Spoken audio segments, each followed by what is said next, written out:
de carro, a gente viaja no Brasil muito menos de carro do que o americano ou do que o europeu. Por duas razões. Primeiro, nossas estradas não são tão boas quanto as estradas europeias. Assim, você pega um carro em Paris e você quer ir para a Áustria, você faz 1.000 quilômetros de uma estrada sensacional, respeitando limite de velocidade, você faz em 8 horas, você para almoçar, você fez em 10.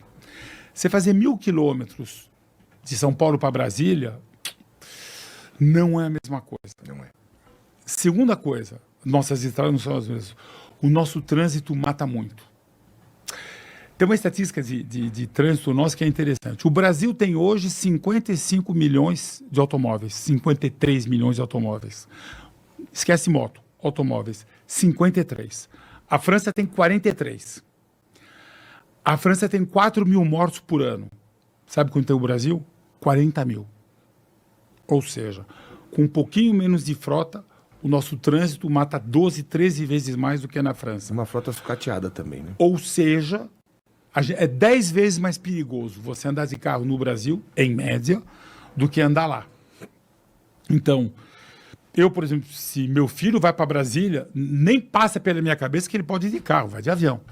Porque é perigoso ir de carro.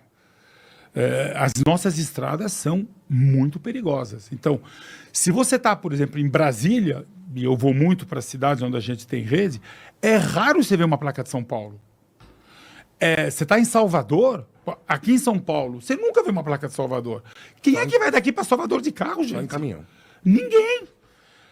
Se você está em Paris, você vê um monte de placa do Sul que é 800 mil quilômetros. E aqui você não vê. E se você está em Marsella, por exemplo, que é 800 quilômetros de Paris, tem um monte de placa 75, que é a placa de Paris.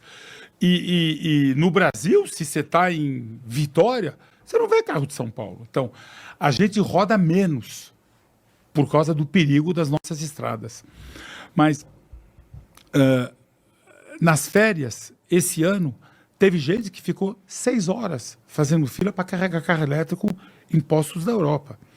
Ou seja, o carro elétrico não é que nem uma televisão a cor.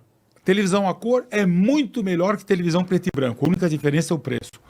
O carro elétrico, ele não é muito melhor. Ele é melhor em alguns aspectos, ele é mais barato, de uso, ele é silencioso, ele não vibra. Para motorista de Uber é sensacional, ele gasta muito menos, ele chega em casa descansado porque o carro não vibra, não faz ruído. Agora, se você quer viajar, é um problema. Por que que o chinês 25%, 28% do mercado esse ano lá vai ser chinês? Por que que o chinês não se incomoda? Vai ser elétrico, né? Vai ser elétrico. Por que que o chinês não se incomoda? Porque é o seguinte, vamos dizer, eu nasci na final da década de 50, mas você pega um brasileiro de 40 anos, que nasceu na década de 80, você... Quando você tinha 10, 12, 14, 16, 20 anos, você viajava com teu pai de carro. Sim. Não, meu pai não, mas enfim, com a família. Sim. Com a família. Você viajava de carro. Você ia para o Rio de Janeiro, você ia para Curitiba. Eu fui para Porto Alegre, fui para Montevidéu com meus pais. Você viajava. Para Minas, enfim. Você viajava. O chinês, que nasceu na década de 80, ele nunca andou de carro até ele ter 25, 30 anos. Porque até o ano 2000 o mercado lá era 2 milhões para 1,5 bilhão de habitantes.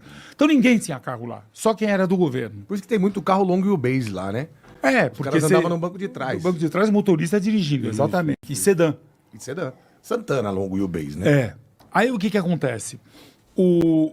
Esse chinês, quando ele tem que viajar 500 ou 1.000 quilômetros de carro, ele pega o trem, para ele é normal, porque ele pegava o trem com papai e mamãe. Sim. O brasileiro que não pegava aliás, nem tem trem aqui, como é que ele faz para viajar 500 ou 1.000 quilômetros com carro elétrico? É complicado. Nós temos 3.500 carregadores de carro no Brasil. Você sabe quanto tem a Califórnia? 450 mil. Isso que eu tava... Eu até tive uma discussão outro dia numa mesa, falei assim, deveria ter uma lei não, vai, puta, o Estado se metendo. Mas, vamos lá, o Estado se metendo. Cada 100 carros que você vende elétricos, você põe 10 carregadores. Você acha que isso passa? Você como um vendedor de carro elétrico? Não passa. Gente, não tem mercado. Não, mas se você vendeu 100, pôs 10. O problema é que o carregador você precisa é em postos e é carregador rápido, que custa uma fortuna. Sim. Quem investe não é a gente, são redes. Eu tive uma reunião com a Raizen uma vez, no board, e eles queriam pôr postos de carga elétrica na cidade de São Paulo. Eu falei para ele, olha Estados Unidos e Europa, posto de recarga de carro elétrico funciona nas estradas. Nas cidades, quem é que vai ficar parado 2 horas carregando o carro aí? Tem que ser rápido. Não, eu estou falando mesmo rápido, é 1 hora. E às vezes tem fila. É, isso aí. Então o que acontece é o seguinte, é impraticável. Então, você carrega em casa.